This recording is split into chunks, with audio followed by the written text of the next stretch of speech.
এক ঝাঁক স্বপ্নবাজ তরুণের তারুণ্যে ভরপুর বৌদ্ধ তারুণ্য সংগঠন সম্যক ১৪তম প্রতিষ্ঠা বার্ষিকী উদযাপন করেছে। শুক্রবার ৭ই মার্চ চট্টগ্রাম প্রেস ক্লাবের হল 7-এ নারী সম্মাননা, এসএসসি ও এইচএসসি জিপিএ 5 প্রাপ্তদের সংবর্ধনা, চিত্রাঙ্কন প্রতিযোগিতার পুরস্কার বিতরণ ও আলোচনা সভা অনুষ্ঠিত হয়। এবং তারা সবাই ক্লান্ত, তাদেরকে আমার পক্ষ থেকে আমি ক্ষমা চাচ্ছি। সবাই খুব উদ্গ্রীব তাদের অ্যাওয়ার্ড নেওয়ার জন্য। আগামীকাল বিশ্ব নারী দিবস।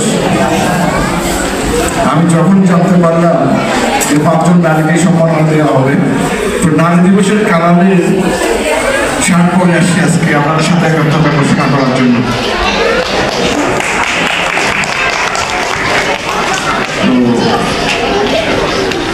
যারা পুরস্কার পেয়েছে তাদের প্রতি আমার আন্তরিক অভিনন্দন এবং সম্মুখে কৃতজ্ঞতা জানাই যে দীর্ঘক্ষণ ধরে যে দর্শক ধরে রাখার জন্য যে আয়োজন তারা করেছে, এটা আসলে অতুলনীয়।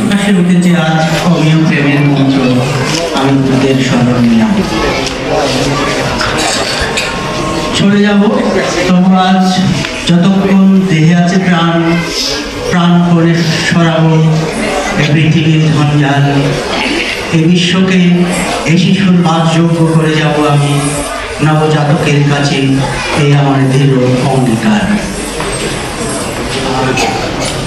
আসলে আজকের এই আয়োজনে আমি মোটেও প্রস্তুত ছিলাম না।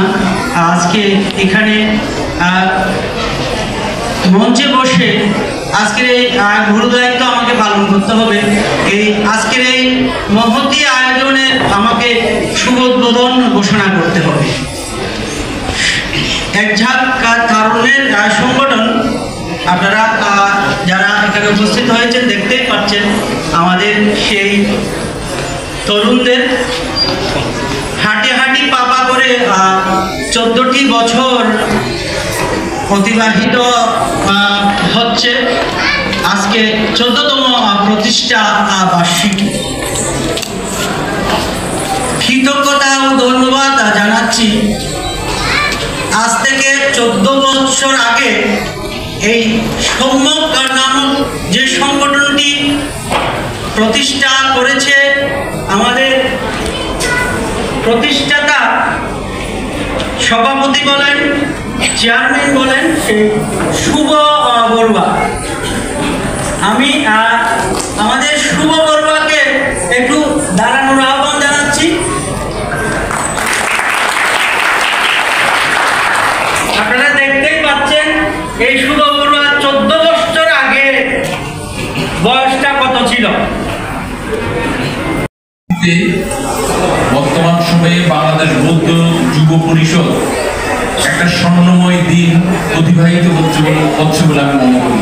কারণ তার সময়কালেই এই বাংলাদেশ বৌদ্ধ এই জাতীয় কমিটির চেয়ারম্যানের নেতৃত্বে দৈনিক আজকের বাংলা .net